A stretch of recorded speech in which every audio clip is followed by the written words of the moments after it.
contar a defensores de la vida y de la familia es algo que todas las naciones deberían de hacer, porque si hay algo que está en peligro de extinción, es la familia. Nosotros sabemos que el ser humano, si no tiene una familia, es un ser humano vulnerable, es un ser humano que no tendría un lugar seguro donde desarrollarse, donde crecer, un lugar seguro donde poder cumplir los sueños y las metas que tiene y cumplir el propósito para el cual fue creado. La familia es el lugar más importante. La familia no solamente es el lugar que fortalece la sociedad de una nación, sino que la familia es vital para el desarrollo humano. Salvemos a la Familia tiene más de 20 años trabajando. Lo que es Salvemos a la Familia es una causa que todo ser humano debe de abrazar. Nos presentan diferentes modelos de familia, nos quieren distorsionar el modelo original de la familia, pero eso es un peligro para la humanidad. Nosotros defendemos la vida y la familia. Llevamos 20 años levantando la voz por aquellos que no tienen voz. Llevamos 20 años enseñando a los padres de familia cómo criar bien a sus hijos. Llevamos 20 años enseñando a los esposos cómo deben de tratar a su esposa y cómo deben de proteger sus hogares. Llevamos 20 años enseñando a las mujeres cómo formar un hogar, cómo desarrollarse como individuos, como personas. Llevamos 20 años trabajando, no solamente en el Perú, sino en todo el continente. Y para mí hoy es un privilegio, como congresista de esta nación, el poder contar con la presencia de tantos congresistas para poder celebrar este día de Salvemos a la Familia. Y el contar con los invitados que nos ha permitido el Señor tener esta tarde. Hombres que se han levantado como una voz en el desierto, levantando la voz por los valores, levantando la voz por la verdad, levantando la voz en todo este continente de lo que es correcto, de lo que es verdadero. Hoy honra esta mesa el doctor Miklos, el doctor Nicolás, el doctor Agustín Laje. Y yo creo que vamos a poder todos presenciar esta tarde el corazón de ellos, qué es lo que a ellos los motiva a seguir caminando por las naciones, levantando su voz por la familia. Para mí es un honor contar con toda esta mesa que hoy me acompaña, con la congresista Gladys Echaíz, el congresista Jorge Montoya, el congresista José Cueto, el congresista Alejandro Muñante, defensores de la vida y de la familia. Hoy saludo a toda persona, a toda autoridad que me acompaña, a todo presidente de todas las organizaciones. Nos acompañan el presidente del CONEP, el presidente de UNICEF, el presidente de COMPE, el presidente de Asambleas de Dios, el doctor Carlos Jara, que siempre nos honra con su presencia, y a todas las autoridades que quizás ahorita no puedo pronunciar el nombre de cada uno de ellos, pero que valoro mucho el que estén acá. Sobre todo, también saludo a mi familia que como siempre nos acompañan, a mis hijos, a mi esposo, que durante todo este tiempo de la lucha por la vida y la familia y por la lucha de los derechos del ser humano, ellos han sido parte vital y son parte vital. Doy por inaugurada esta gran reunión. Gracias.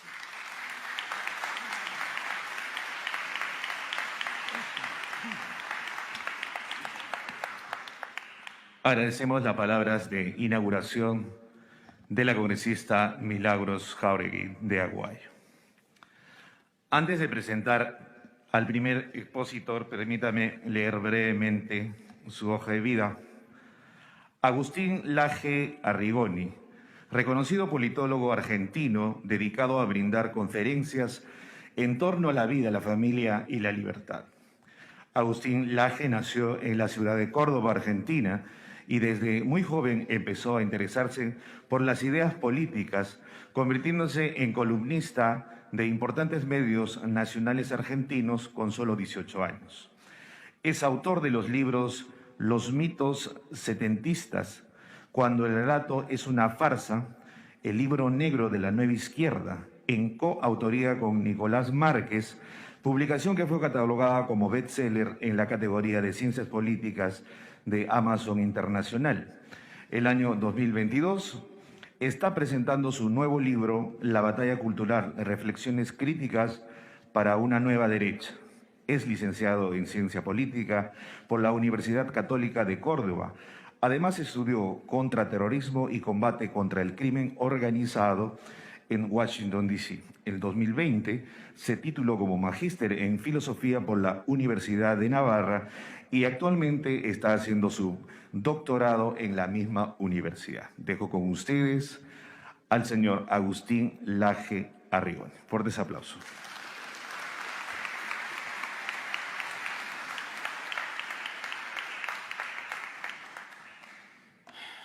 Muy buenas tardes a todos. Es un honor para mí estar aquí. Señores congresistas, muy buenas tardes. Milagros Aguayo, gracias otra vez por invitarme. Gracias por la distinción y el honor de haber recibido tu invitación para compartir estas palabras con ustedes. Casi como un cliché, se dice que la familia es la célula básica de la sociedad. Han escuchado seguramente todos esa frase. Pocas veces, sin embargo, se repara en qué significa en concreto esa afirmación. ¿Qué significa ser la célula básica de una sociedad? ¿Es una frase vacía o es algo que vale la pena pensar? Creo que hoy vale la pena pensarlo.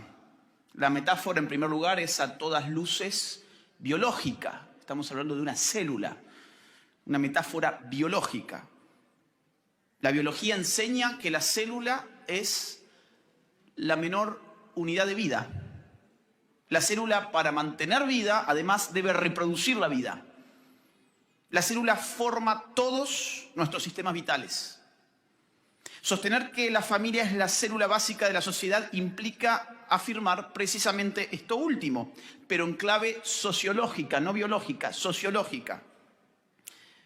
Que la mínima unidad de vida social es la familia. Pero, ¿y el individuo? Se preguntarán muchos. El individuo aisladamente no puede reproducir lo social.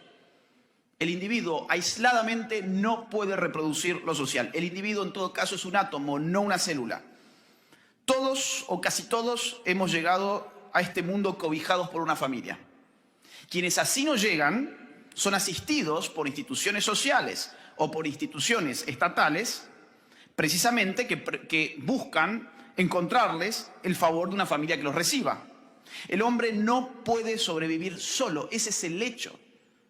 Ese es el hecho en cuestión. El hombre no puede vivir solo, no está hecho para vivir solo. El hombre es social por naturaleza. Y el primer grupo social del hombre, y el más fuerte de todos, es justamente la familia. Robinson Crusoe es un cuento. El individuo átomo es un modelo abstracto. Llegamos en grupos ya formados que denominamos familias. La sociología, como ciencia de la sociedad, desearía saber qué ocurre con aquellos hombres que no conocen lo social. Una gran preocupación para la sociología es precisamente esa, en la cual se juega la legitimidad de su propia ciencia.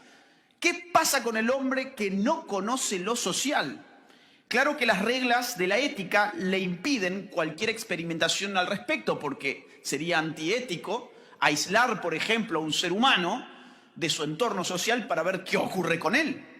Sin embargo, no han faltado extraños casos en la historia donde se han hallado niños perdidos en bosques que habían sido criados por animales.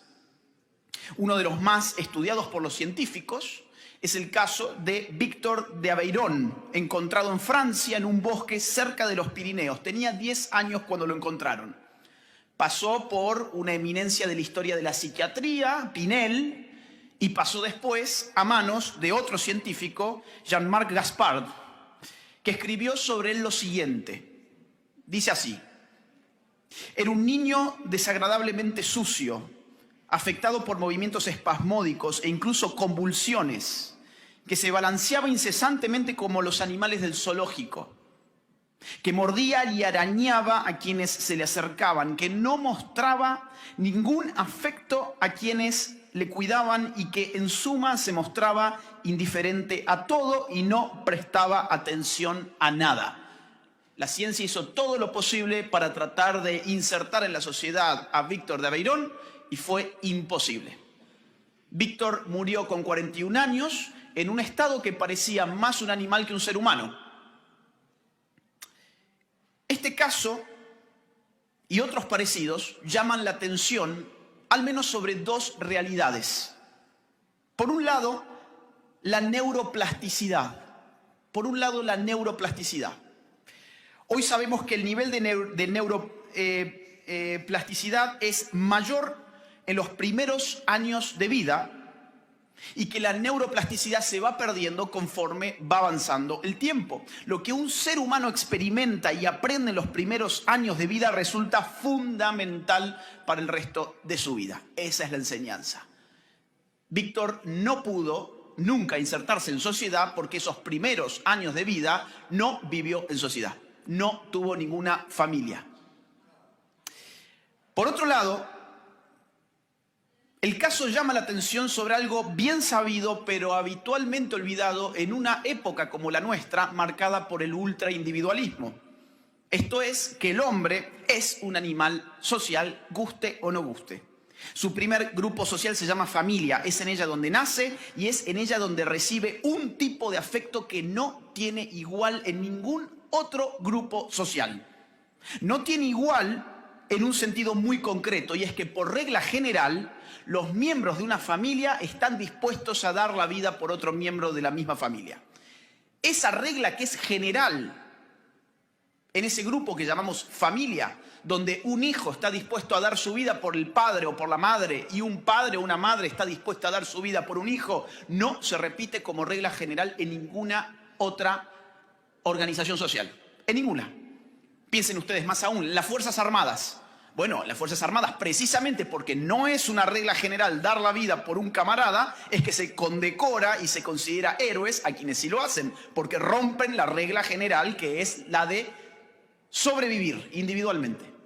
En la familia, en cambio, pasa todo lo contrario. El instinto te lleva a poner el cuerpo si algo le puede pasar a tu familia.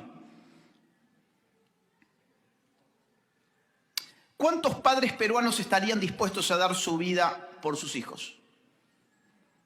¿Cuántos hijos peruanos, argentinos, chilenos, colombianos, de cualquier lugar, cuántos estarían dispuestos a dar su vida por sus padres o por sus hermanos?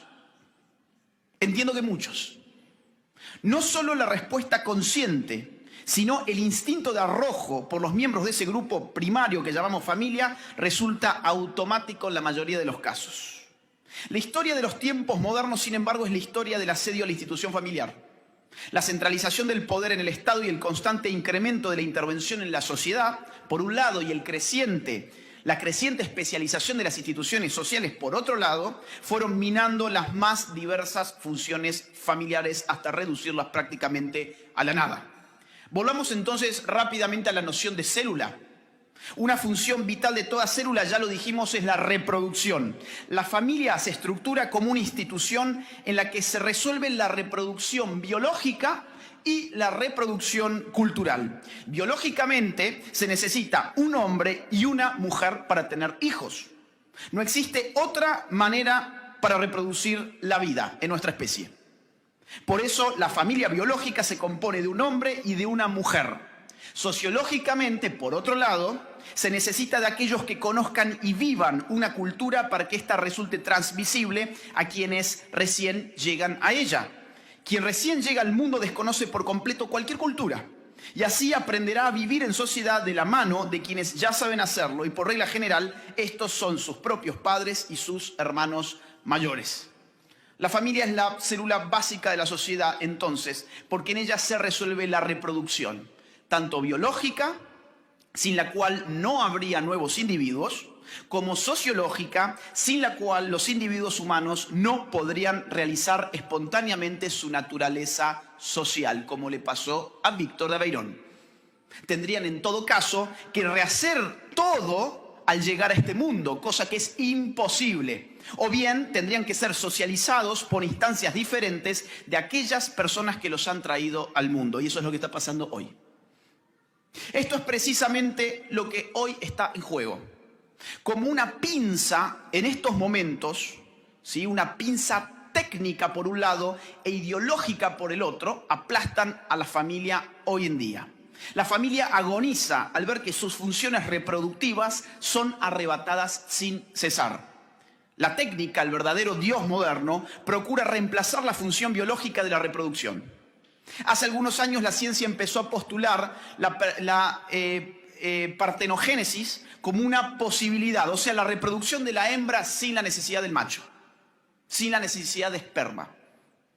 Pero la partenogénesis se ha pasado ahora a hablar sin escalas de la gametogénesis, o sea, la posibilidad de reproducir a la especie en una placa de Petri sin la donación de óvulos y de esperma. Hace apenas 5 días, ¿sí?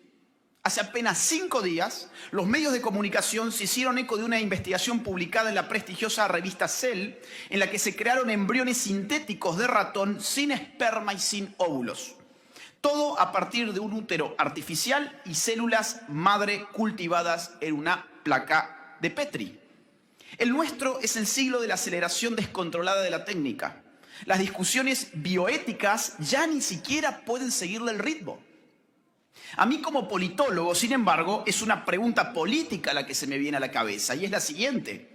¿Llegará el día, acaso, en el que la reproducción ya no esté sometida a las funciones biológicas de los individuos, sino a las decisiones políticas de quienes detentan el poder de la técnica?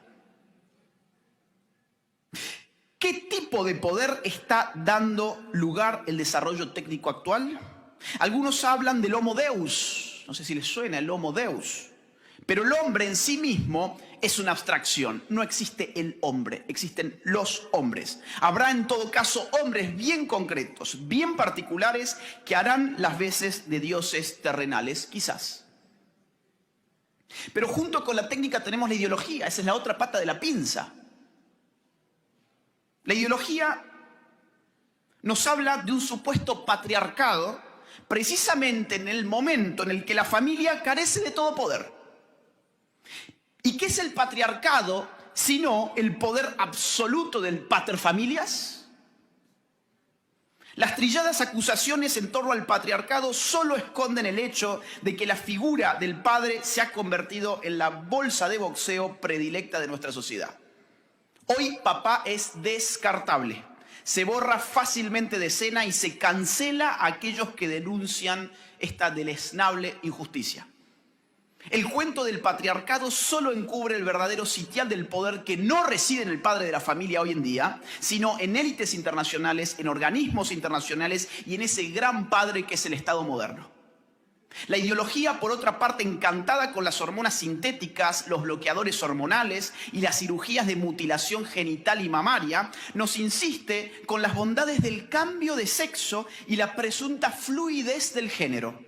Cualquiera puede ser hombre, cualquiera puede ser mujer, pero ¿cómo hablar de hombres y mujeres es binario? Más bien habría que decir que cualquiera puede ser lo que se le antoje. Hoy una cosa, mañana la otra. Decenas de géneros, centenas de géneros, disponibles como en un inmenso supermercado de la identidad, listos para consumir. La ideología, impulsando su proyecto de ingeniería social, reclama el derecho a adoctrinar los hijos de los demás. Así termina de asestar un tremendo golpe a la familia en lo que concierne a sus funciones de reproducción social. Lo que la ideología le dice a la familia es lo siguiente: usted, familia, debe esforzarse por ser algo parecido a un mero hotel. O sea, un lugar donde los individuos duermen, comen, van al baño y miran la televisión. Punto final.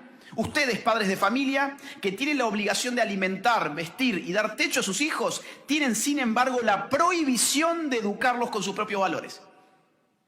Ustedes, padres de familia, deben ser meros adultos proveedores de cosas. No se les ocurra querer proveer valores, creencias, costumbres y, en una palabra, cultura a sus hijos, porque esa función le corresponde a la política. Todo esto se maquilla, en verdad, con palabras que suenan muy simpáticas. Lo que se dice es que los niños son sujetos de derecho y que tienen derecho a recibir educación sexual. Lo que realmente están diciendo es que los niños son del Estado, que es el que formula finalmente el derecho positivo, y que deben ser adoctrinados en ideología de género. Porque asumámoslo de una buena vez, lo que llaman educación sexual, tristemente, no suele ser más que una burda ideología de género desparramada en todos los niveles. Así se va destruyendo a la familia. Si los padres no pueden enseñar a sus hijos su forma de ver el mundo, su forma de vivir en el mundo, la relación padre-hijo se empobrece. Quizás en esto encontremos una pista sobre por qué aquella figura en otro tiempo admirable del padre sacrificado hoy se ha convertido en un motivo de vergüenza pública. Ya nadie quiere jugar ese rol. Nadie debería dejar de ser feliz por causa de un hijo, se dice por doquier. Y el hijo es precisamente una obstrucción para la felicidad del adulto. Quita tiempo, cuesta dinero, clausura proyectos y deseos personales. No tener hijos se convierte en una decisión óptima. Abortarlos, si vienen en camino, es la opción que debe estar abierto a todos, sobre todo si uno es pobre. Si ya han nacido, abandonarlos o al menos apartarlos de la vista la mayor parte del día, entregándolos a agentes externos de socialización y de crianza, es todavía una salida al infierno de una paternidad cuyo sentido está a la deriva.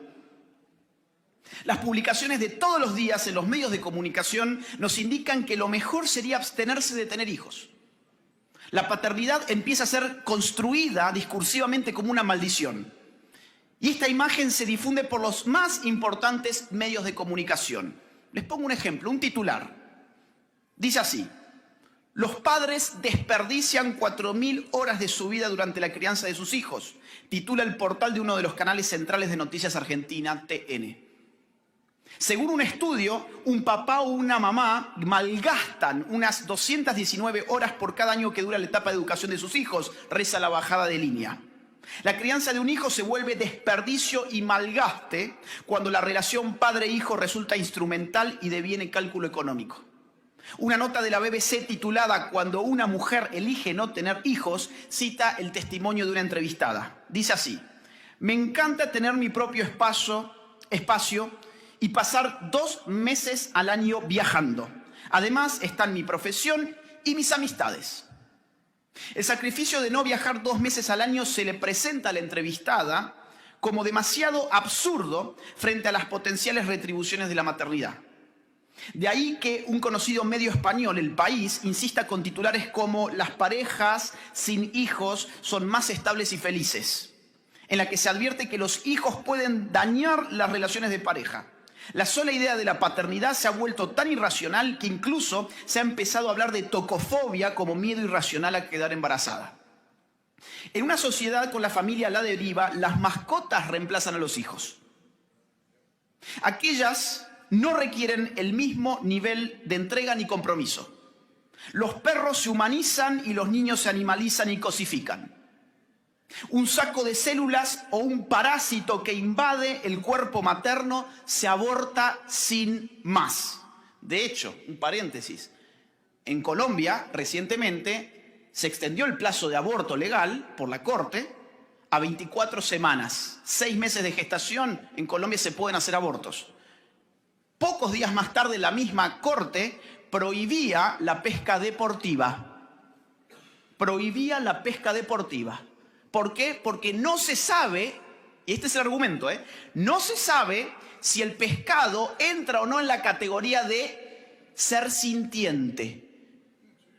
Y precisamente previniendo el error de que sí sienta el pescado y que todavía no lo sepamos muy bien, pues hay que prohibir la pesca deportiva. Ahora, tu hijo de 6 meses de gestación lo podés descuartizar, succionar, aspirar del útero materno. Lo podés despedazar, no hay ningún problema. Es más, te van a celebrar. Ese es el empoderamiento feminista.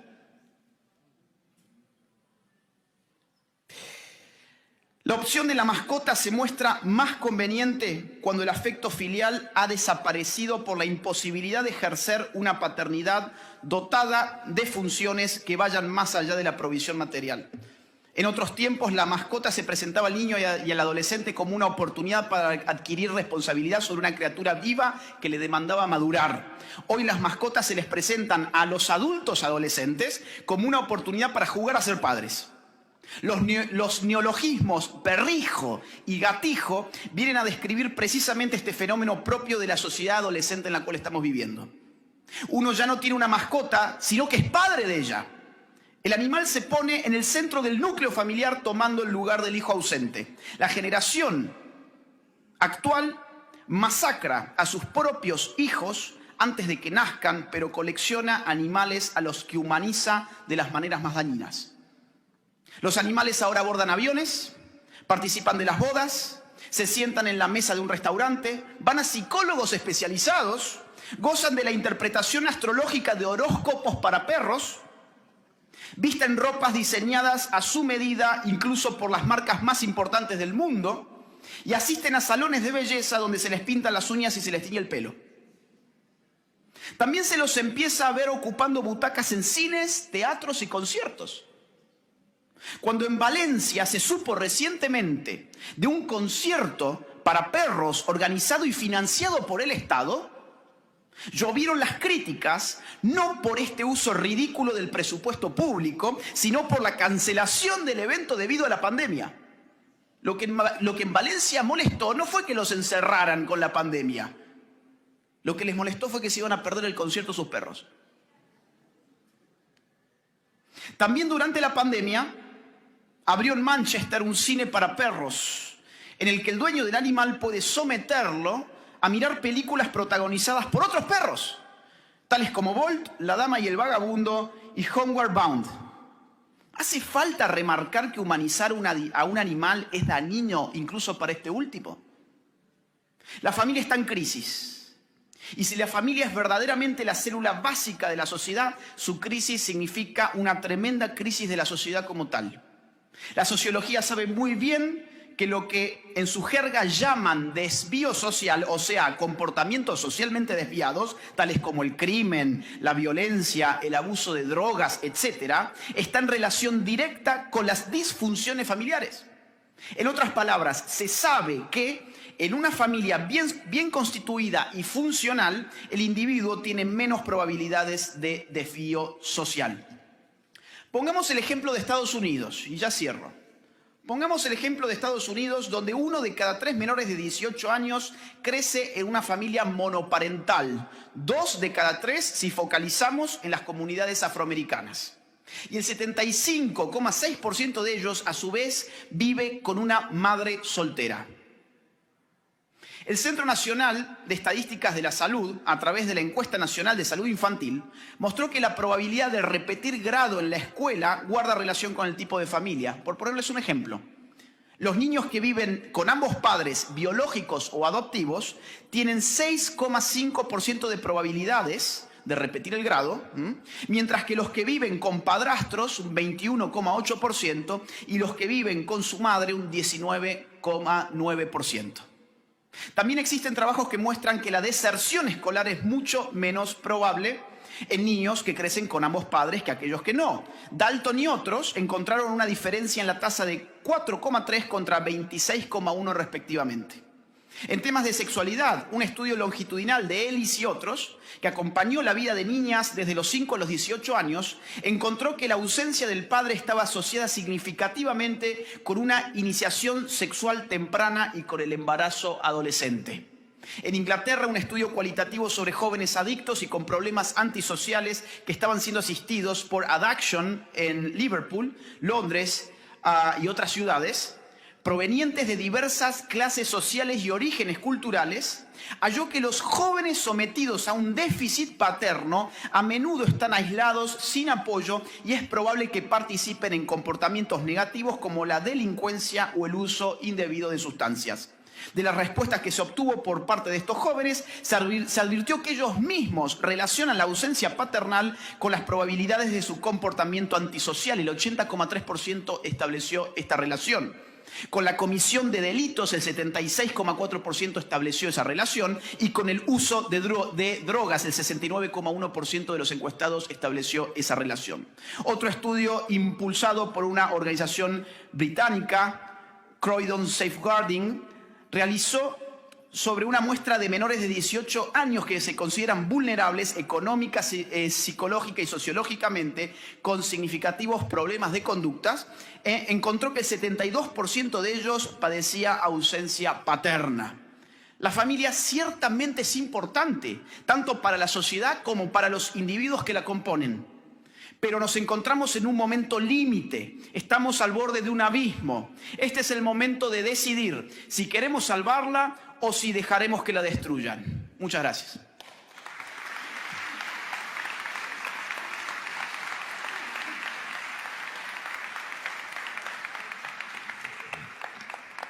Gracias también al doctor Agustín Laje Arriguen. Nuestro siguiente expositor, Nicolás Márquez Noriega, nació en Argentina en abril de 1975. Es escritor, ensayista, analista político y abogado de la Universidad Nacional del Mar del Plata, Argentina. Es especialista en terrorismo, contraterrorismo, narcotráfico y crimen organizado de Washington, D.C. Asimismo, se graduó como docente en la Facultad de Ciencias de la Educación en la Universidad FAST, diplomado en Filosofía Atomista por la misma universidad. Cursó estudios de bioética en la Universidad Católica de Murcia, en España, y ha brindado múltiples conferencias y exposiciones en Hispanoamérica, Estados Unidos y Europa. Márquez es director del medio de prensa Republicana y autor de 15 libros, entre ellos El libro negro de la nueva izquierda, escrito en coautoría con el politólogo Agustín Laje, el cual es un bestseller internacional. En 2017 publicó La máquina de matar, biografía definitiva del Che Guevara, y en el 2020 La guerra civil argentina, los años 70 que oculta la corrección política. En estos momentos se encuentra recorriendo Hispanoamérica promocionando su libro, el cual es considerado un bestseller, La dictadura comunista de Salvador Allende. Dejo con ustedes al señor Nicolás Márquez Noriega.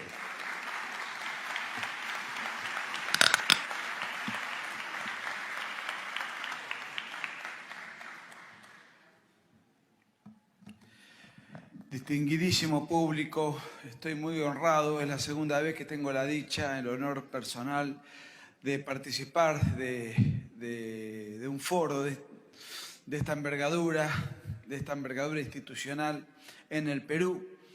Creo que 4 o 5 años atrás tuve la misma suerte, así que estoy muy agradecido a los anfitriones, a quienes confiaron en mí.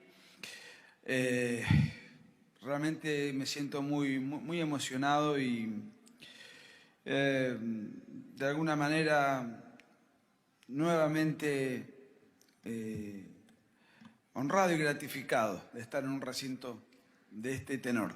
Máxime cuando uno viene desde la meca del progresismo, como es la Argentina, en donde los últimos exponentes que le hemos dado al mundo no han sido principalmente los más agraciados en defensa de la familia y de las buenas tradiciones.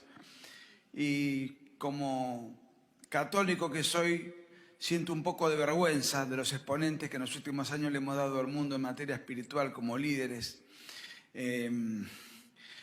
precisamente porque no se han encargado de dirigir la batalla cultural que estamos llevando adelante como podemos, con los pocos recursos que tenemos y de los que disponemos, y en los cuales le hacemos frente y le damos combate, pero de una manera muy desigual. Y quienes deberían estar en el frente de batalla se hacen los idiotas, los distraídos, desatienden su fe, desatienden su credo, desatienden su dogma, más aún, sabotean a los que venimos en un escalafón más abajo dando la batalla. Y esto lo vivimos en carne propia, generando un gran conflicto entre quienes asistimos a ese credo. Porque nos sentimos solos, desamparados, huérfanos, sobre todo cuando los pastores más grandes, los más emblemáticos de la fe que me toca, a la cual yo adhiero, sienten una humana relación con el genocida Raúl Castro. Qué horror, ¿no? Qué horror. Todas las barbaridades que mencionó Agustín con precisión de centavo y con el academicismo que lo caracteriza, tiene nombre y apellido. Y que precisamente por corrección política muchos no se atreven a mencionarlo como tal. Y es la izquierda. Los que están detrás de la destrucción de la familia son las izquierdas y sus derivados. Y cuando digo que es la izquierda no me refiero solamente al Partido Comunista o algo específicamente sindicado como tal. Me refiero a los progresismos, a sus derivados, me refiero al centrismo, a las falsas derechas arrodilladas, al progresismo cultural, a la agresión cultural de esta embestida disolvente. Esto está pasando en muchos países. Pasó en Argentina durante el infecundo y maloliente gobierno de Mauricio Macri. Pasó en Chile durante el innoble gobierno de Sebastián Piñera, que le dejó en bandeja a la ultraizquierda no solamente la destrucción de sus sanas tradiciones e instituciones, sino incluso de la propia Constitución.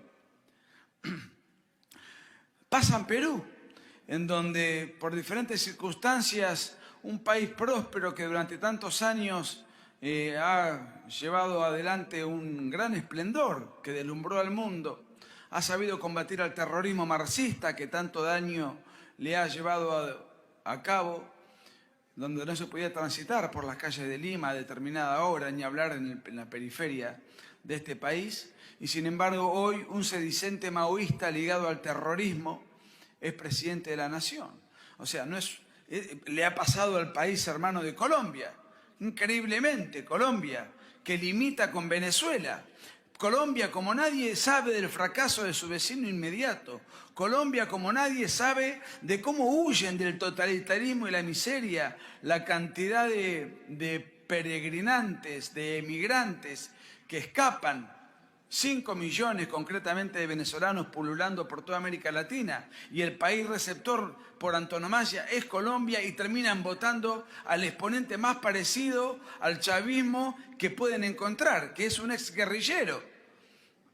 Muy bien, estamos complicados, estamos en minoría, estamos dando la batalla, pero sabemos que el continente se está tiñendo de rojo. ¿Y por qué le importa al comunismo, sus derivados y a los idiotas útiles asociados combatir a la familia? ¿Qué tiene la familia de particular en donde la izquierda, insisto, y todos sus asociados ven como enemigo gravitante? Yo lo pondría en estos términos. Durante la Guerra Fría, la izquierda intentó tomar el poder a través del terrorismo, de la guerrilla, de las guerrillas entrenadas que contaban con el aval, la logística, el respaldo y la financiación de su cuartel general, que era La Habana, capitaneada por el genocida Fidel Castro, en donde esas guerrillas invadieron el continente, el MIR en Chile, los Tupamaros en Uruguay, los Montoneros y el ERP en Argentina, Sendero Luminoso y los asesinos del MRTA aquí en Perú, la FARC en Colombia, el Frente Farabundo Martínez en El Salvador, etcétera, etcétera. Sin embargo, afortunadamente, los respectivos gobiernos de cada uno de estos países mencionados y muchos otros que no he mencionado y que por cuestiones de tiempo y espacio, o porque me estoy olvidando en este momento, han sido afortunadamente aplastados. Y han sido aplastados no solamente por las Fuerzas Armadas, han sido aplastados por sus respectivos pueblos con la ayuda de las Fuerzas Armadas. Porque si las guerrillas que invadieron América Latina hubiesen contado con el aval y el consenso de la población, le hubiesen ganado las Fuerzas Armadas. Pero no lo pudieron hacer porque la población se colocó del lado de las Fuerzas Armadas. Entonces, esta guerra justa contra el terrorismo homicida que invadió América Latina fue derrotado por los respectivos pueblos soberanos de América Latina con sus Fuerzas Armadas. Me olvidé de Bolivia, en donde tuvo, entre otras cosas, la gravitante presencia del innoble homicida Ernesto Guevara de la Serna. Otro embajador desdichado en que Argentina le exportó al mundo, desafortunadamente. Claro, cayó todo esto, cayó el muro de Berlín, cayó la Unión Soviética, cayeron las guerrillas, cayó el foquismo, cayó el terrorismo. Y esa izquierda pasó del conflicto armado al conflicto cultural, trasladó el conflicto. Entonces, ya no se trata de hacer una revolución armada, sino de hacer una revolución cultural. Y para hacer una revolución cultural, ¿cuál es el antagónico de la revolución cultural? Bueno, el antagónico de la revolución armada son las Fuerzas Armadas de cada país. ¿Por qué razón? Porque las Fuerzas Armadas son el brazo institucional con que cuenta cada nación para defender el orden constituido, tanto sea de una agresión interna como de una agresión externa. Ahora, en una revolución cultural como es la que hoy nos ocupa, como es la que hoy nos atosiga, la que hoy nos agobia, la que hoy nos ataca, insisto, no sin la complicidad de centrismos, centro-derechista cobarde, parafraseando al gran Santiago Abascal.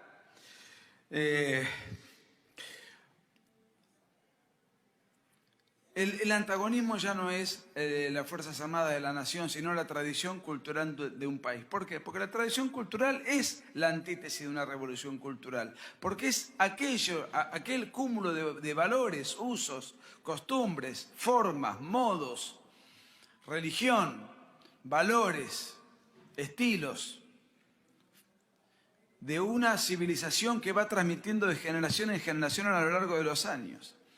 Y ese cúmulo de valores, todo aquello que es tan intangible como es la cultura, ¿quién lo transmite? Lo transmiten fundamentalmente dos instituciones, las instituciones religiosas y la familia. Por eso, la revolución, en la nueva versión, tiene como blanco de ataque las instituciones religiosas y la familia. Entonces, y para tal fin, la revolución cultural no solamente se vale de una agresión de un grupo determinado de ideólogos o de un partido político específico, sino que hoy ya se ha hegemonizado y se vale de la agresión del Estado.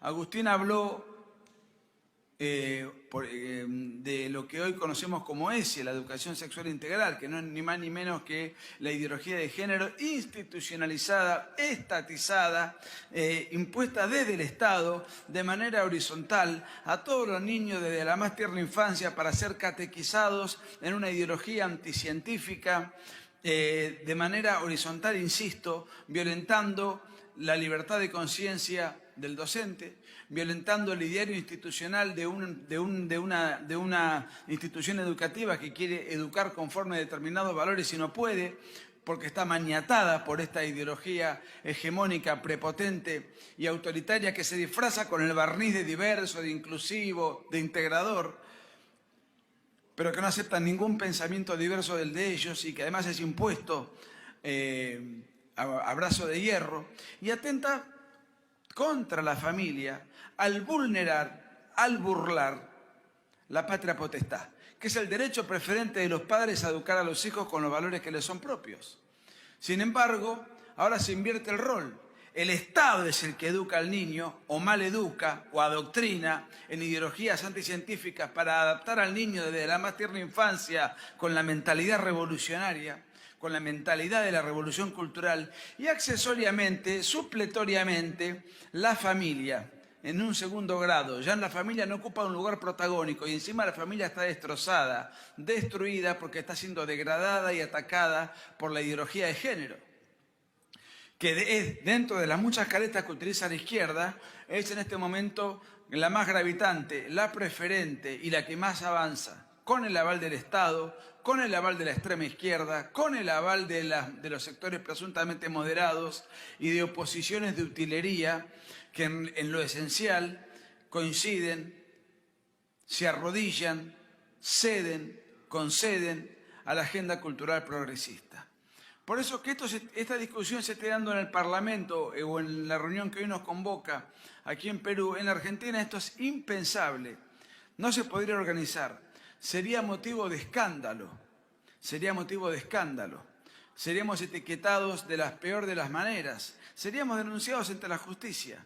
Y nombro a la Argentina porque, no por una cuestión de espíritu autorreferencial, porque es el país de pertenencia de uno. No, nombro a la Argentina porque desafortunadamente desde la Argentina y hacia el mundo, en América Latina parten toda la agenda progresista más radicalizada y después se expande hacia el exterior. Entonces, miremos lo que pasa en Argentina y vamos a ver lo que va a pasar en el grueso de América Latina dentro de 6 meses o un año. Nosotros somos los pioneros, somos la meca de esta agresión cultural que tiene como blanco de ataque fundamental a la familia y a las instituciones religiosas.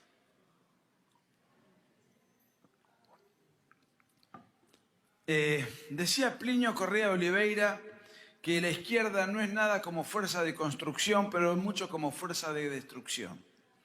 Y destruyendo la familia y arrasando con la familia, se arrasa con toda la sociedad, se la disuelve, nuestros valores occidentales y cristianos son atacados no solamente con la ideología de género, son atacados con la ideología animalista que denunció con precisión de Centavo Agustín.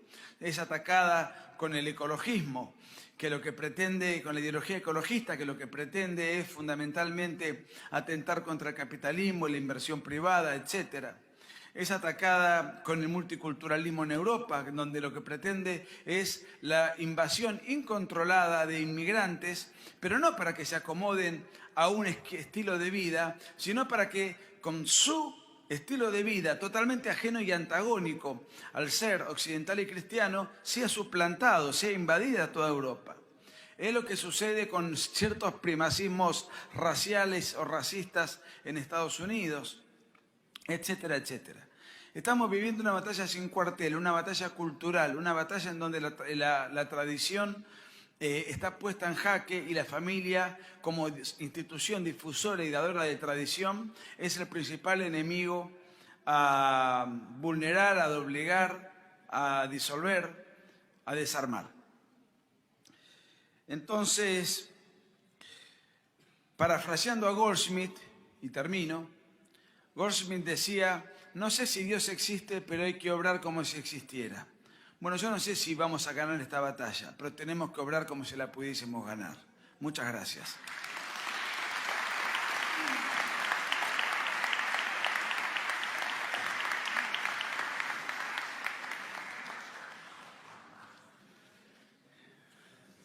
Agradecemos al doctor Nicolás Márquez por su exposición.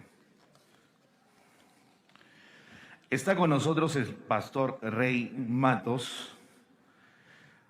Él comenzó su carrera en la industria farmacéutica como microbiólogo y terminó dirigiendo una planta como director de control de calidad. En la cúspide de su éxito profesional, Dios lo llama al ministerio a tiempo completo. De inmediato se abrieron puertas en la radio, la televisión y redes sociales, donde ha estado ministrando por más de 30 años, dentro y fuera de Puerto Rico. A través de estos ha logrado alcanzar a miles de matrimonios y familias en crisis. Los Matos han fundado varias iglesias, dentro y fuera de su isla. Es pastor general de Uno Cruz en Añasco, Puerto Rico. El pastor Rey es reconocido como un mensaje a la familia, que establece claramente los principios bíblicos aplicados a la vida en común. Le caracteriza un mensaje práctico y pertinente a todas las facetas del hombre y la mujer de hoy. Los Matos desarrollaron una conferencia en clase internacional para parejas, llamando Matrimonios a Prueba de Fuego, en el que han tenido una gran acogida. Rey Matos es autor de varios libros: Señor, que mis hijos te amen, La mujer, el sello de la creación, Un líder a prueba de fuego, entre otros. El más reciente, Un matrimonio a prueba de fuego, dirigido a fortalecer el carácter y propone los fundamentos para desarrollar una relación matrimonial indisoluble. El pastor Matos cuenta con 67 años de edad y dice que su pasión por la familia lo llevará a seguir luchando por rescatar a todas las familias de la tierra, un matrimonio a la vez. Dejo con ustedes al pastor Rey Matos.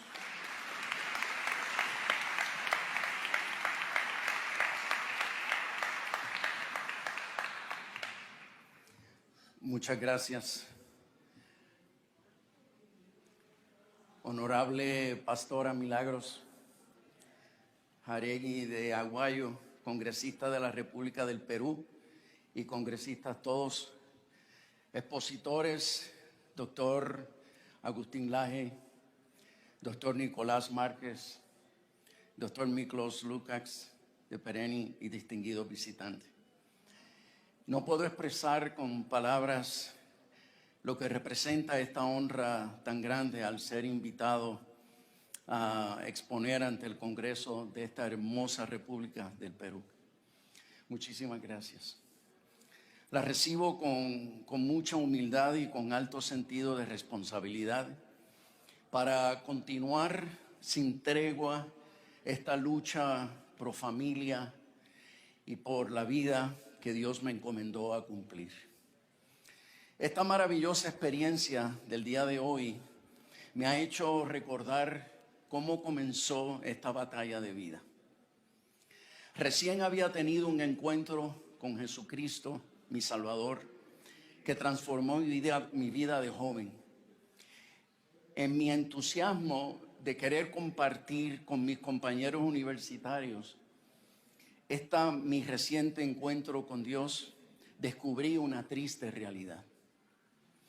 Que había una gran cantidad de jóvenes rebeldes contra la vida por causa del deterioro de las relaciones familiares de su procedencia. Estos jóvenes querían autodestruirse con prácticas peligrosas como son las drogas, el sexo sin protección, el placer de dañar y destruir propiedad ajena, la osadía de experimentar con el satanismo y muchas otras cosas más que venían como producto de una gran decepción contra el ambiente de sus hogares. ¿Por qué? Porque la columna vertebral de una sociedad es la familia. Esa columna vertebral se estaba quebrando, estaba colapsándose. Sus padres tenían otras prioridades: hacer dinero y adquirir activos de inversión para su futuro. Pero olvidaron que las relaciones más significativas de la vida, como son el matrimonio y las relaciones paterno-filiales, requieren una gran inversión de tiempo y amor práctico. Los divorcios se dispararon como nunca. La violencia doméstica en aumento, el incesto, los suicidios, la anarquía social han venido a aportar al empobrecimiento de nuestras familias. Y todo lo anterior ha hecho de nuestras naciones un lugar difícil de gobernar. Lo peor de todo fue que cuando fui a la iglesia, pensando que encontraría allí una sociedad diferente, con una cultura familiar diferente, con una estructura de orden diferente, cuya sabiduría demostrara los principios de plenitud de vida diseñados por Dios para toda la familia de la tierra, encontré prácticamente lo mismo que encontré en la calle, solo que a menor escala. Y me disculpan por decir esto. ¿A qué conclusión llegué? Llegué a la conclusión de que la religiosidad no es suficiente para hacer al hombre sabio y edificar familias saludables. Que el problema no estaba en el diseño de la familia actual, sino que abandonamos el mensaje del diseñador, al único que sabe a ciencia cierta cómo es que funciona eficientemente todas las cosas creadas. Allí supe que la solución del problema del deterioro social no estribaba en buscar métodos alternos de hacer familia y mantener relaciones sociales, sino investigar si las instrucciones originales habían sido abandonadas y sustituidas como la mayoría de las sociedades desarrolladas de la historia lo hicieron. Señores, si nosotros no aprendemos de los errores de las sociedades antiguas que nos antecedieron, grandes imperios que dominaron parte del mundo y colapsaron, estamos destinados a cometer los mismos errores y fracasar. Fue en este análisis que supe que yo tenía que dedicar el resto de mi vida para descubrir esos valores que traerían prosperidad a mi tierra y a todos mis hermanos latinoamericanos. ¿Cuál es la solución? Aunque parezca simplista, volver al mensaje original de aquel hombre enviado como Mesías para resumir todas las cosas en 2 mandamientos. Aprende a amar a Dios con todo tu corazón. Y el segundo es semejante al primero. Aprende a amar a tus más cercanos así como te amas a ti mismo. Mi esposa y yo llevamos varias décadas de nuestra vida enseñando lo que aprendimos a aplicar en nuestra propia casa y familia. Los principios de convivencia saludable, estableciendo una cultura de armonía, de amor y de respeto. Hemos escrito y publicado varios libros sobre temas de familia donde explicamos cómo salimos de nuestros desaciertos como pareja y cómo logramos vencerlo, para que el mundo sepa que sí es posible vivir esa vida plena que Dios le prometió a Abraham cuando le dijo: haré de ti una nación grande y te bendeciré y engrandeceré tu nombre y serás bendición. Bendeciré a los que te bendicen, a los que te bendijeren, y a los que te maldijeren maldeciré. Y serán benditas en ti, Abraham, todas las familias de la tierra. Impartiendo estos principios, le hemos devuelto la sonrisa a miles de jóvenes que habían perdido las ganas de vivir. Hemos devuelto esperanza a miles de matrimonios que no veían luz al final del túnel. Hemos reducido la tasa de divorcio significativamente. Hemos visto hermosos niños nacer que estaban destinados a terminar en alguna bolsa de desecho de una clínica de abortos. Dicho sea de paso,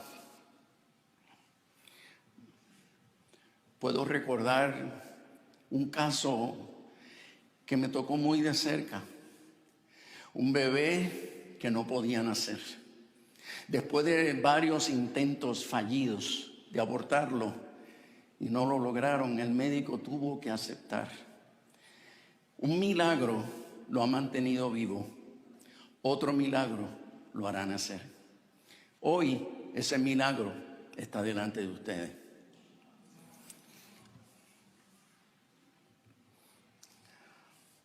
Hemos visto prosperar a miles de familias y hemos visto cómo esta bendición se pasa de una generación a otra, una y otra vez.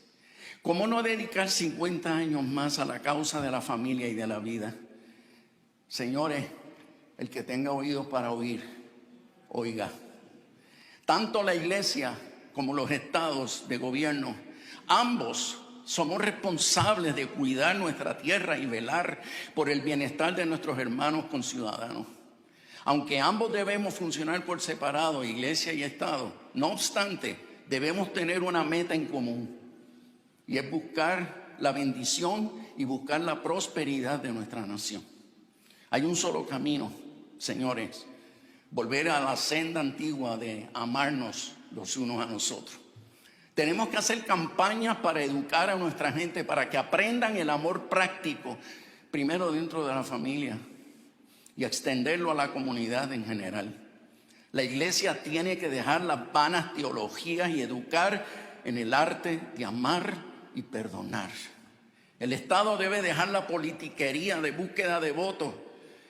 Cada gobierno de turno debe dejar un legado de justicia social, enseñándole a su gente a amarse, a respetarse y perdonarse los unos a los otros. La definición de política, según el diccionario de Noah Webster de 1828, dice así: la ciencia del gobierno, esa parte de la ética que consiste en la regulación y gobierno de una nación o estado para la preservación de su seguridad paz y prosperidad, abarcando la defensa de su existencia y derechos contra el control foráneo o conquista, y la protección de sus ciudadanos y sus derechos, con la preservación, escuche bien este final, con la preservación y mejoramiento de su moral. Las Escrituras establecen que Dios le da autoridad a los gobernantes de las naciones para que ejerzan esa autoridad sobre el pueblo, pero estos están bajo la autoridad de Dios, lo quieran reconocer o no. Señores, tendrán que rendirle cuentas a Dios. Tanto la iglesia como el Estado tenemos que reconocer la autoridad de Dios sobre nosotros, porque de lo contrario inevitablemente sentiremos la tentación de redefinir la vida a nuestro antojo, según nuestros criterios humanistas y egoístas de conveniencias económicas. En la definición de política está implícito que el Estado debe reconocer lo que es ético, lo que debe ser la moral del pueblo, lo que es bueno y lo que es malo. No redefinirlo, porque eso está definido. No redefinirlo para experimentar con la sociedad. El libro de la sabiduría nos confronta claramente. Tenemos que decidir si seguimos los principios y preceptos de esa fuente de verdad que asegurará nuestra prosperidad y seguridad nacional, o si vamos a cumplir lo predicho por el profeta cuando dijo que en los últimos tiempos llamarán a lo bueno malo y a lo malo llamarán bueno. Señores, volvamos al mensaje original. Les estoy dando un mandamiento nuevo, dijo Jesús, que se amen los unos a los otros. Ámense tal como yo los amé a ustedes. Todo el mundo se va a dar cuenta de que ustedes son mis seguidores si se aman los unos a los otros. ¿Quién tendrá el valor en esta honorable casa de las leyes para legislar proyectos de ley que devuelva la enseñanza de valores a las escuelas, para educar a nuestros niños en cómo amarse como seres humanos creados a imagen y semejanza de Dios, sin reducirlo a esa experiencia de amor barato que enseña la perspectiva de género, que quiere inducirlos a enfrascarse en todo tipo de relaciones sexuales como si fueran animales irracionales? ¿Quién podrá creer que si educamos a los jóvenes que quieren hacer familia, tengan que aprender los valores de las relaciones interpersonales de honra y respeto antes de contraer matrimonio para aumentar sus capacidades de éxito? Las primeras palabras de Jesús fueron estas: cambien su manera de pensar y de vivir, porque el reino de los cielos ya está cerca. Ahora nos toca a nosotros repetir esas palabras. El reino de los cielos está cerca. El mundo entero sabe que algo extraordinario tiene que ocurrir pronto. Ahora, ¿quiénes se animan? ¿Quiénes se animan a creer que si la iglesia y el Estado, como meta en común, nos damos a la tarea de sanar nuestra tierra, educando a nuestros compatriotas en el arte de la inteligencia emocional, aseguraremos un futuro mejor para nuestros nietos? Yo lo creo, y por creerlo seguiremos esta lucha sin tregua hasta que logremos transformar la tierra una familia a la vez. Muchas gracias.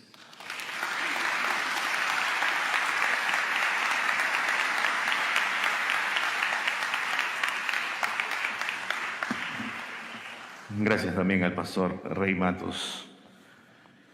Nuestro último expositor, el señor Miklos Lukas de Perny Martens, cuenta con una amplia formación académica: magíster en Ciencia Política de la Universidad Mayor de Chile, magíster en Ciencia Política de la Pontificia Universidad Católica del Perú, máster en Estudios sobre Desarrollo en Victoria University of Wellington en Nueva Zelanda, doctor en Administración, concentración en Ciencia, Tecnología e Innovación. Asimismo, posee una maestría en Ciencias en Gestión de la Innovación de la Universidad de Manchester, en el Reino Unido.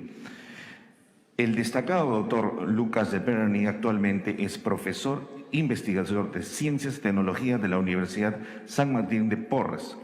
Es investigador internacional senior de Matías Corvinus Collegium en Budapest, Hungría, y profesor internacional asociado de la Pan-American Business School de Guatemala. Asimismo, el doctor Lucas ha presentado su investigación en conferencias académicas en Brasil, China, Cuba, Inglaterra, Francia, Indonesia, Perú, Escocia y Suecia. También ha trabajado como consultor de proyectos para el Banco Alemán de Desarrollo, la Organización para la Agricultura y la Alimentación de los Estados Unidos, Naciones Unidas y el Fondo para el Medio Ambiente Mundial, Real de Fondos Ambientales de América Latina y el Caribe, Fondo Nacional de Áreas Naturales Protegidas por el Estado y entre otros. El doctor Lucas cuenta con una amplia gama de publicaciones y artículos consignados en prestigiosas revistas académicas internacionales. Dejo de luz la palabra al doctor Miklos Lucas de Perry.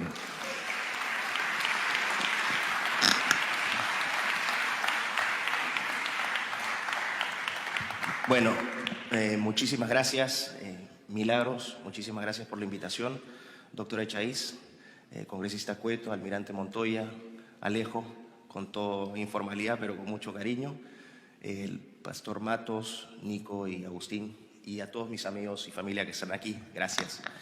Yo no tengo un discurso preparado esta vez, creo que voy a tomar un poco de lo que han dicho algunos de mis colegas hoy, y parto con la presentación que hizo Agustín, donde puso como ejemplo una serie de fenómenos tecnológicos, ¿no? De cambios tecnológicos.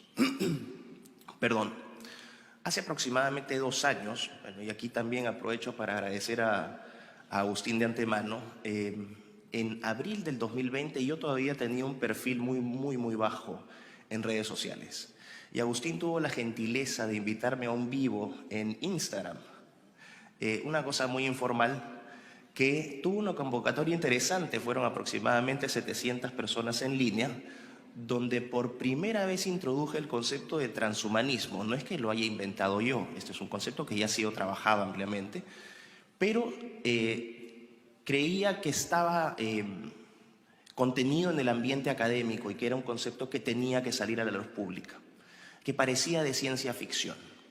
Y esta idea del transhumanismo lo que plantea es en realidad un movimiento cultural que fue fundado a fines de la década de los 90 formalmente, y lo que apunta es al mejoramiento de la especie humana mediante aplicaciones tecnológicas. Entonces ellos aspiran a generar un ser humano mejorado que sea súper longevo, es decir, aspiran incluso a la inmortalidad, a la superinteligencia, porque dicen que somos unas amebas en etapa de evolución, estamos en un periodo muy temprano de desarrollo, y que la tecnología nos va a hacer superinteligentes. Y también el superbienestar, donde se plantea que de nada te sirve ser superlongevo y superinteligente si tu calidad de vida va a ser un desastre. Yo, de hecho, tuve la oportunidad de entrevistar a uno de los grandes exponentes del transhumanismo, David Pearce, quien es el proponente de esta última línea, el superbienestar. Y también pude asistir en Londres a la 14ª Conferencia Mundial de Transhumanistas, así que se imaginarán cómo andaba yo ahí metido, era, como decimos en Perú, un huevo en ceviche. Pero fue muy interesante porque lo que parecía broma, lo que hace algunas, ni siquiera décadas, hace 5 años hubiese parecido ciencia ficción o materia de películas de Marvel, hoy ya no es ciencia ficción. Agustín mencionó, por ejemplo, el caso del embrión sintético. Bueno, esa es una cosa. También existe, por ejemplo, la posibilidad de crear gametos, o sea, células reproductivas masculinas, de células madre femeninas. Ya no se necesita técnicamente, no es que sea posible todavía, pero técnicamente ya no son necesarios los hombres, porque se pueden derivar espermatozoides de células madre indiferenciadas de mujeres. Ayer yo tuve una conferencia con el gran Nico, donde hablé sobre el futuro, bueno, el próximo libro que voy a sacar, que a todo esto, si me permite Milagros, hacer mi publicherry, como decimos en Perú, sale el 24 de septiembre en México y acá en Perú va a estar disponible la primera semana de octubre.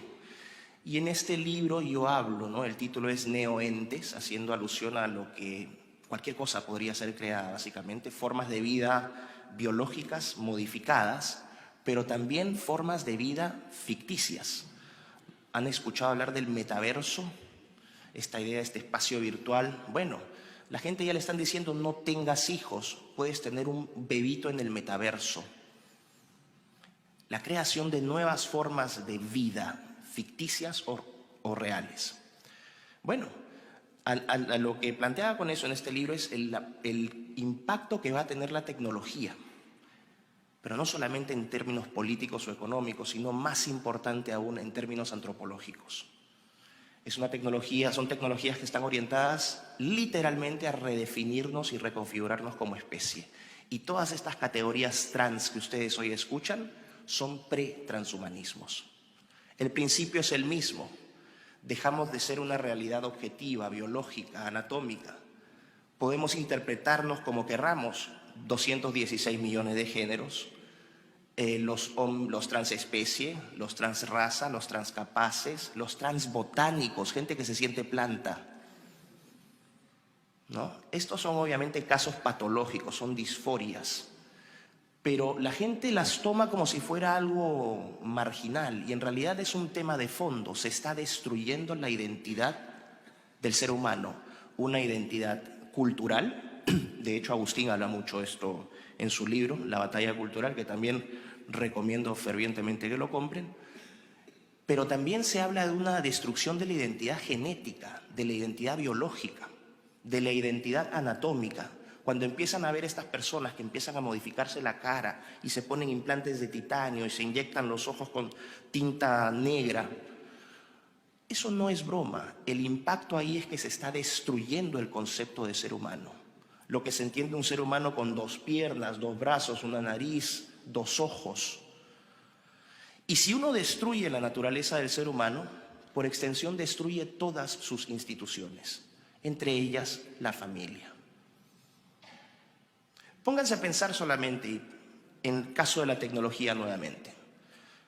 Los úteros artificiales. Hace un par de décadas, un poco más, Shulamith Firestone, una de las feministas más radicales en la historia, planteó esta idea de que si la mujer quería liberarse para siempre del yugo masculino, lo mejor que podría pasar es que se inventara un útero artificial. Bueno, ese útero artificial ya se inventó. Ese útero artificial fue puesto a prueba en la década de los 90 en Japón, con limitado éxito, pero se repitió ese experimento en el 2017 en el Hospital de Niños de Filadelfia con 8 corderos y fueron llevados a término en biobolsas, no en úteros. Fueron extraídos del útero de la madre y puestos en estas bolsas artificiales. Si no me creen, pueden ver los videos en YouTube, para que no me digan conspiranoico, porque ese es el ataque siempre que uno recibe. Y el mismo experimento se repitió hace 6 o 7 meses en el Instituto Weizmann de Ciencias de Israel con más de 200 embriones de ratones y fueron criados artificialmente durante casi 11 semanas, es decir, casi todo el proceso de gestación. ¿Es funcional esa tecnología? Aún no, pero ese no es el punto. Se demuestra que técnicamente es posible y que es cuestión de tiempo para que ya exista un útero artificial que sea comercializado. ¿Qué significa un útero artificial? Si la píldora anticonceptiva en la década de los 60 generó una revolución que trascendió el feminismo y que impactó el mercado laboral, el tema cultural, el impacto que tuvo en el matrimonio, en la familia, las corrientes de liberación sexual, imagínense qué significaría tener un útero artificial. Yo me he puesto a pensar, esto es parte de las cosas que yo escribo también en mi libro, que recomiendo fervientemente que también lo compren. donde hablo de esta idea de la dualidad sexual, que está reconocida, ¿no?, en Génesis. Y Dios creó al hombre, ¿no?, a su imagen y semejanza lo creó. Y lo reconoce hombre y mujer. Hay un dualismo sexual. Con el útero artificial esto ya no sirve. Por eso se puede hablar de padres de hombres embarazados. No sé si han visto el muñequito en los celulares, ¿no?, el emoji, pregnant man, el hombre embarazado. O se puede hablar de nuevas masculinidades, porque el tema del dualismo sexual se vuelve irrelevante porque la función reproductiva ha sido completamente dinamitada. ¿A qué voy con todo esto? Para no extenderme. Si un consejo le puedo dar a nuestros legisladores que están dando una batalla política que es fundamental, es que presten muchísima atención a la legislación con respecto a la tecnología. Chile acaba de, bueno, en Chile el 4, ¿no? Aquí tenemos a Francisco, una amiga de Chile. Su país está pendiendo un hilo, porque el 4 de septiembre definen si es que van con este apruebo o rechazo a este mamarracho de constitución que están planteando. ¿Y por qué digo mamarracho? Porque los artículos 16 y 17, que se tratan sobre derechos reproductivos y sexuales, ¿cómo redactan ahora en esta nueva constitución esto? Bueno, están diciendo, ya no se habla de adultos o de mayores de edad, se habla de personas. Pero un niño también puede ser una persona, ¿no? ¿Y qué dicen? El tema sexual ya se ha desprovisto de lo reproductivo y procreativo. Tiene que ver con placer y ocio. Y el Estado está ahí para garantizar que la gente experimente su sexualidad con fines hedonistas, no procreativos. Y dicen, el Estado puede intervenir perfectamente para asistir tecnológica y científicamente a las personas que quieran expresar su sexualidad y disfrutar su sexualidad. En otras palabras, te están diciendo, el Estado te va a financiar tus operaciones de sexo, te va a financiar tus úteros artificiales, tus familias diversas. Lo que se viene es terrorífico. Y no quiero ser un pájaro de mal agüero, pero estamos en un periodo donde esta agenda y estos avances son tales que ya han tenido un impacto enorme sobre un gran porcentaje de la población, sobre todo más joven, que ya ha sido intoxicada, y se van a producir enormes daños y vamos a ver enormes sufrimientos. Ya nos estamos viendo con estas criminales cirugías de reasignación de sexo, sobre todo en adolescentes, ¿no?, donde niñas de 13, 14 años pasan por mastectomías, donde se les dice que es reversible el proceso, ovariohisterectomías, y después están condenadas a usar hormonas masculinas toda su vida, con el riesgo que eso significa de cáncer, y obviamente tasas de suicidio que aumentan hasta en un 40%. O en niños o adolescentes completamente sanos que son sometidos a castración química o a castración de facto, donde se les usan bloqueadores hormonales como Lupron, que son utilizados para castrar químicamente a los violadores en los Estados Unidos. Estas terapias están siendo apoyadas en los Estados Unidos, y ya no por unos loquitos en las universidades, los mismos hospitales lo están haciendo. El Hospital de Niños de Boston dice, somos diversos e inclusivos, ven, cástrate con nosotros. Y si han visto alguna vez, porque las redes sociales censuran toda esta información, cuando una niña decide hacerse una cirugía de reasignación de sexo y reconstruirse un pene, le cortan todo el músculo de acá y la dejan a hueso pelado y sacan ese músculo y con eso le hacen un pene al cual le tienen que poner un par de tubos adentro que tiene que tener una cuestión así para que se infle. Y después salen, y aquí me van a disculpar, me voy a poner un poco en el espíritu de Nico muy combativo, porque realmente es imposible no sentir indignación frente a esto. Salen los imbéciles amantes de la diversidad y el respeto a los derechos humanos y la tolerancia, diciendo que es un acto de amor y que debemos dejar que estos niños y niñas se destruyan la vida de esta manera. Habría que enseñarles la foto de esas cirugías y restregárselas en el hocico. y ver el sufrimiento de los padres que ya en algunos países legalmente están desprotegidos, no pueden hacer nada. En Canadá, si se oponen, pierden la custodia de los niños y van presos. A los 12 años un niño puede determinar si quiere hacerse una cirugía de reasignación de sexo sin el consentimiento de los padres. Entonces entenderán que no estoy hablando directamente de la familia, pero es que ese es otro punto. Esta conferencia maravillosa que ha organizado Milagros con Guillermo trasciende el tema de la familia, y esto es lo importante. Creo que tiene que verse en un conjunto, la familia y el impacto que tiene en lo tecnológico, en lo cultural, en lo político, en lo social, en lo artístico, en el entretenimiento. Mucho cuidado con la porquería que les enseñan a sus hijos en el cable, con todos estos canales de dibujos animados. Todo es veneno. Todo es veneno. Si quieren enseñarles dibujitos, Tom y Jerry, el Correcaminos, ¿no? Los antiguos. No la basura actual. Porque, ojo, los dejan 1 hora con la tablet solos y pueden estar sometidos a un bombardeo de imágenes que literalmente los va a cambiar. No subestimen el poder de esas tecnologías, porque por eso están confiados. Y por eso crecen estos muchachos que no tienen ni identidad y están tan confundidos y tan desesperados y tan vacíos, porque les quitaron su dimensión trascendental. Les dicen que ser religioso es ser un medieval. Les dicen que la historia es opresiva, entonces no conocen su historia. Les derrumban las estatuas. Les enseñan en las universidades que todo es odio contra las razas y que los colonizadores fueron siempre malos. Pura basura, revisionismo histórico del peor. Lo que hay que hacer es, y aquí también no solamente apelar a nuestros congresistas que están aquí.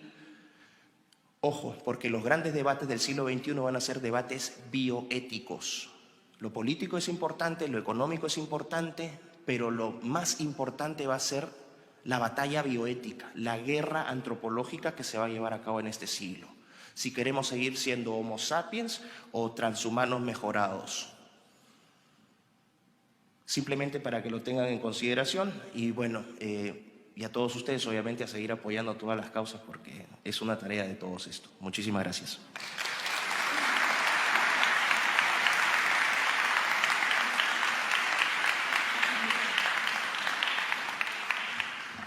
Muchísimas gracias también al doctor Miklos Lukács de Perení.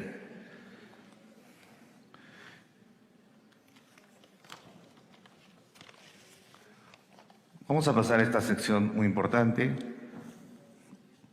como parte de este evento, que son las condecoraciones y entrega de diplomas. Para esto vamos a invitar, señora congresistas presentes, por favor, pasar delante de la mesa para este acto protocolar organizado con mucho cariño para los señores expositores. Queremos retribuir de esta manera la participación de los señores expositores en este evento importante de la familia en la sociedad actual. Condecoración al doctor Miklos Lukács de Perení, a cargo de la congresista Milagros Jáuregui de Aguayo. Fuertes aplausos.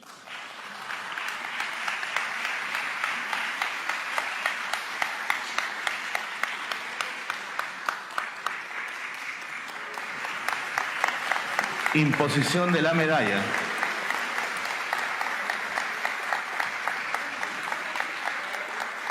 Entrega del diploma correspondiente.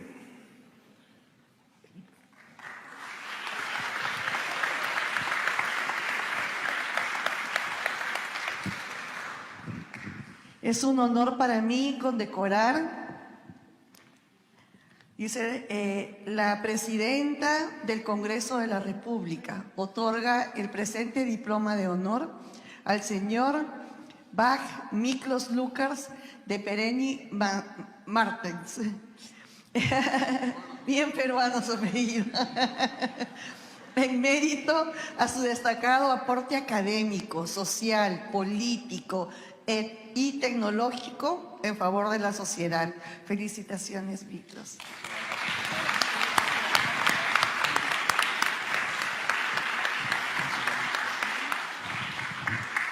Bueno, perdón, para no darle la espalda a nadie aquí. Muchísimas gracias, Milagros, señores congresistas, a la presidenta del Congreso también por este honor, a los familiares y amigos que están acá, a la gente que quiero. Es simplemente un honor para mí muy grande que me hayan dado este reconocimiento. A veces es un trabajo bien ingrato. La gente ve solamente lo que hay en los videos y ve que estamos viajando y haciendo cosas por aquí y por allá. Pero para llegar a esto hemos pasado por muchas cosas difíciles. Nos hemos jugado... Oscar, qué gusto, ¿cómo estás? Un amigo de la infancia. Hemos pasado por momentos muy duros también. Hemos puesto en línea de juego nuestro trabajo, nuestra estabilidad, nuestra tranquilidad. Nos han amenazado penalmente. Hemos pasado por esto. Nico y Agustín saben esto también, así como todos los amigos que están trabajando en esto, porque no somos los únicos. Entonces es una manera de sentir que todo ese trabajo, ese esfuerzo valió la pena. Finalmente la convicción de por qué lo estamos haciendo, ¿no? Que es por toda la gente que amamos, especialmente nuestros hijos. Así que muchísimas gracias, es un honor.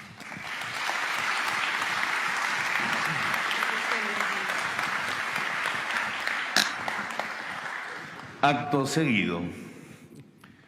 Condecoración al señor Rey Matos Serrano, a cargo de del congresista Alejandro Muñante Barrios, tercer vicepresidente del Congreso de la República.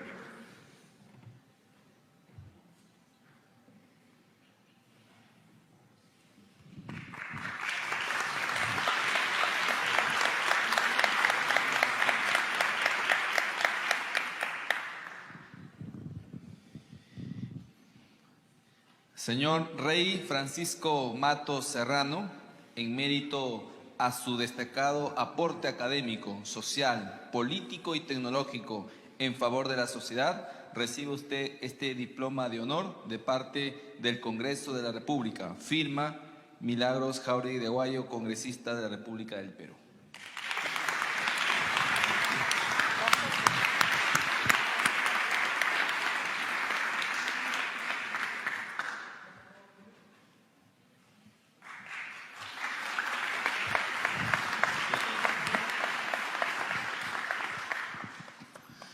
Yo solo quiero, aparte de dar las gracias por esta honra tan grande, yo quiero declarar proféticamente que esta misma apertura que está ocurriendo en el Congreso del Perú hacia la familia y hacia la vida, también ocurrirá en muchos otros congresos de toda Iberoamérica. Amén. Amén.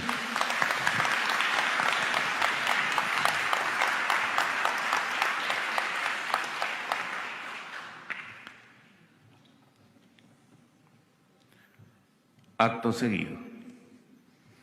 Condecoración al doctor Agustín Laje Arrigoni.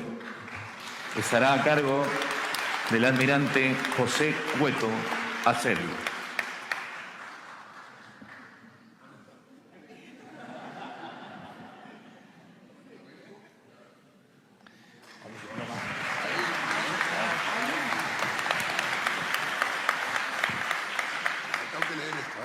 Tengo que leer. A ver. No.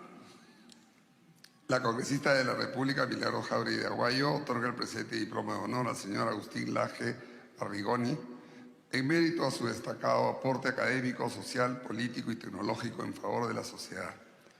Milagros Jáuregui de Aguayo, congresista de la República. Felicitaciones. Felicitaciones, Agustín. Ha sido un honor de estar contigo. Muchas gracias. Bueno, es un honor para mí estar en la Casa del Pueblo del Perú.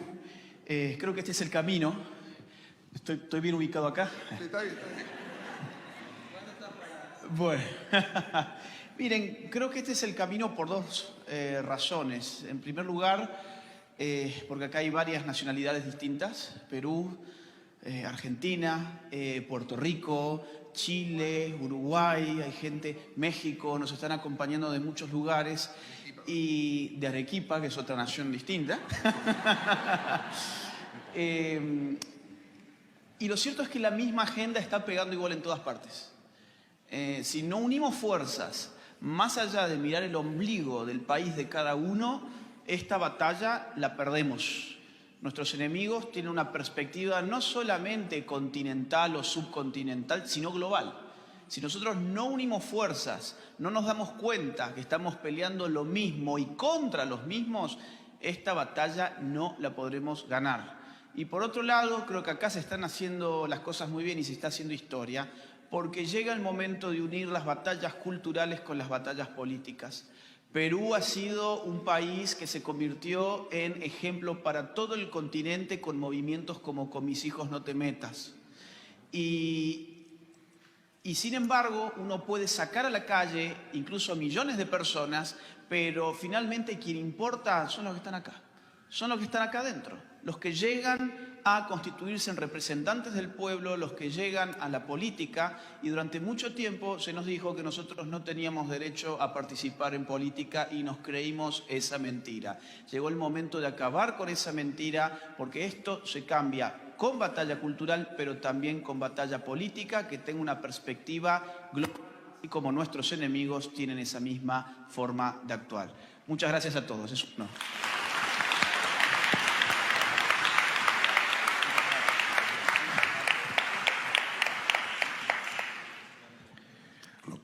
Acto seguido. Condecoración al doctor Nicolás Márquez Noriega. Estará a cargo del congresista admirante Jorge Montoya Manrique.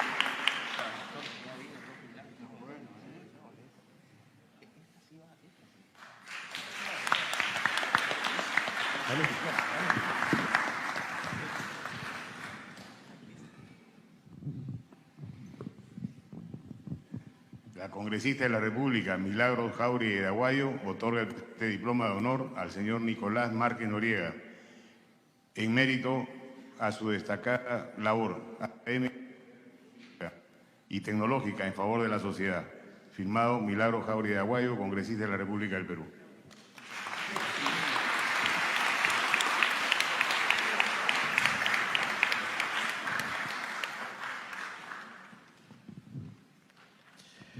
Bueno, usted sabe, mi tercer apellido es Jáuregui, así que por alguna circunstancia algo nos hermana, algo nos imanta. Muchísimas gracias por todo. Les cuento una anécdota para que sepan un poco lo gratificante que es para uno sentirse reconocido, mimado, el ego inflamado. Está bien que uno ya nace con el ego inflamado por ser argentino, ¿no? Pero yo mañana debería partir para Colombia, en el Congreso Católico, y del cual fui votado por curitas menores, pequeños pastores, que estuvieron investigando en mis redes sociales y advirtieron mis críticas para con el íntimo amigo del genocida Fidel Castro. Entonces consideraron que yo no podía ser de la partida.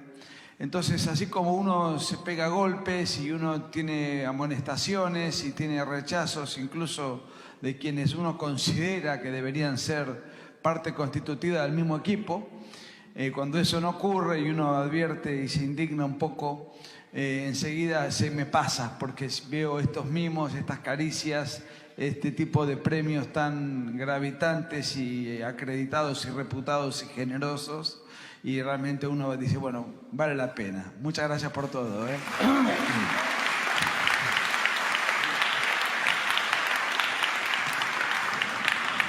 Vamos a dejar en el uso de la palabra al congresista Alejandro Muñante Barrios, tercer vicepresidente del Congreso, quien tiene unos presentes también para los expositores. El micro, ahí se encuentra, congresista. Okay. ¿Cómo están? Muy buenas tardes. También me hago presente y para reiterar mi saludo y las felicitaciones a la congresista Milagros Aguayo por este increíble evento y tener pues invitados de lujo.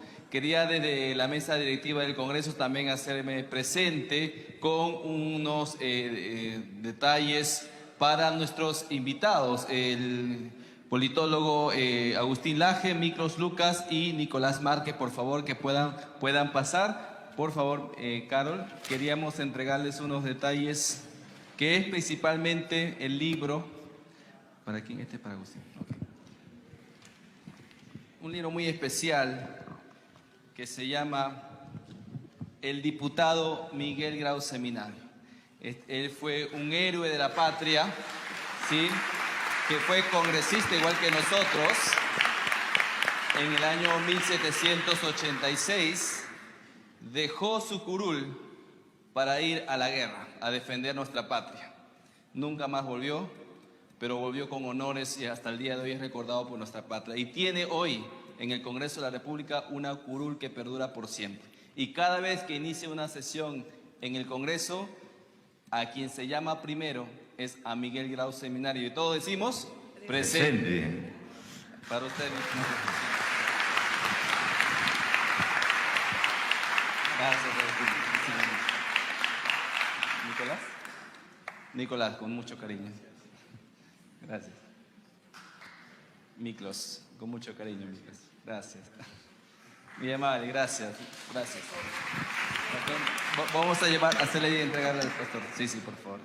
Bien, muchísimas gracias. Los invito a tomar asiento, por favor, a los miembros de la mesa de honor. Y estamos llegando a la parte final, motivo de esta reunión, importancia de la familia en la sociedad actual.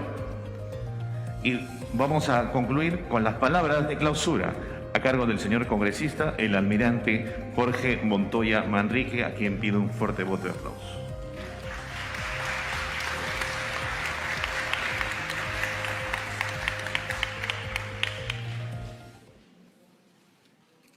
Buenas tardes, señora congresista Milagros Jáuregui de Aguayo, señores conferencistas, colegas congresistas. Quiero darles las gracias por su participación, felicitar a nuestra colega congresista Milagros Jáuregui de Aguayo por la iniciativa que tuvo de hacer esta semana, es una semana de actividades permanentes en honor a la familia, a movernos a todos, a hacernos recordar que estamos metidos en un gran problema en el mundo y que depende de nosotros la voluntad para salvarlo. Hemos recibido de nuestros excelentes conferencistas una visión completa, una puesta al día de cómo se encuentra la guerra cultural en el mundo. Y nosotros somos parte de ella y no tomamos conciencia de que estamos en una guerra. Y si no tomamos conciencia de que estamos en una guerra, no vamos a poder combatir, no vamos a poder defendernos, no vamos a poder argumentar, no vamos a poder responder a los ataques que vienen haciéndose de manera organizada contra la familia. Y tenemos que reconocer también que los mayores somos responsables también de este asunto, porque hemos descuidado a la familia. El modo de vida que hemos llevado mi generación y las cercanas a las mías ha sido diferente a la que llevaron a nuestros padres.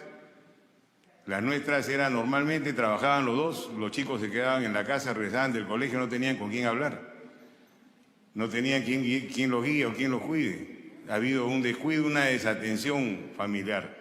Eso hay que hacer una autocrítica, reconocerlo y tratar de corregir que nuestros hijos actuales que tienen, nuestros nietos en mi caso, y hijos de algunos de ustedes, no les pase lo mismo. O sea, un padre no puede trasladar la responsabilidad a una nana, no a una persona que le encargue el hijo para que lo vea, no la puede trasladar. Es responsable permanentemente de lo que pasa con él. Y tiene que guiarlo y darle los valores que recibió de sus padres y así sucesivamente. Los valores con que me formé vienen de mi familia, reforzados en el colegio con buenos maestros, ¿no? Y luego durante la carrera profesional especial que tenemos los marinos también se vuelve a reforzar. Y eso nos hace tener una visión clara del mundo y de la vida y el considerar qué cosa es lo primero que tenemos que defender, que son nuestros principios y valores. No podemos dejarnos sobrepasar por nadie. La alerta está dada. La hemos escuchado ahora en la tarde con palabras sabias de nuestros conferencistas. Y tenemos que ponernos en acción de combate, como decimos nosotros. Alertas permanentemente, ir generando la contraofensiva a cada una de las que presentan. La ideología de género y el lenguaje inclusivo está vivo porque lo hemos permitido nosotros. No lo hemos cortado, lo hemos continuado. No hemos hecho sentir mal a las personas que hablan con ese lenguaje. Hay que hacerles sentir mal. Hay que hacerles recordar que están hablando equivocadamente, que es una ridiculez lo que están haciendo. Que el lenguaje ese es discriminador, no une, discrimina, señala las diferencias. Y que no se debe seguir con eso, porque eso va cambiando la forma de pensar, la forma de ver la vida. Para lo cual estamos nosotros para hacerles recordar a los menores Si los menores, sus hijos o sus nietos, en el colegio escuchan este lenguaje de los profesores, porque los profesores lo emplean, van a creer que están hablando bien. Y luego va a ser imposible ir para atrás. Ya van a quedarse con eso impregnado en el cerebro y no lo van a cambiar. Entonces hay que tomar acción inmediata sobre eso, sobre los colegiales, sobre los que están en edad de formación, los que son inocentes, que no tienen esa capacidad de crítica o de entender si está bien o mal lo que le dicen. Ellos confían en sus maestros. Y sus maestros hablan así. Yo los he visto y los he escuchado. Entonces, tengamos esa precaución. Estamos a tiempo para levantar la mirada y caminar hacia adelante tratando de salvar a nuestra familia. Que sea nuestro punto inicial el trabajo con nuestra familia. Antes la familia incorporaba a los abuelos, ahora ya no, porque rápidamente los hijos crecen, salen y ya no existe ese núcleo familiar fuerte que había antes donde estaba abuelos, padres y nietos. Ahora está, pero se ve de manera diferenciada, ¿no? De acuerdo al tiempo y al trabajo, a la ubicación geográfica también. Y eso debilita un poco el concepto de familia.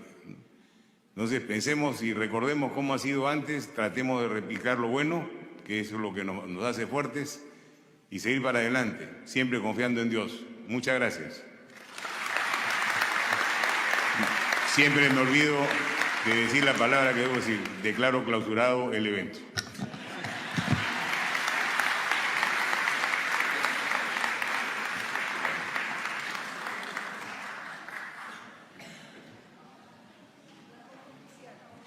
Bien, pedimos a los miembros de la mesa de honor, por favor.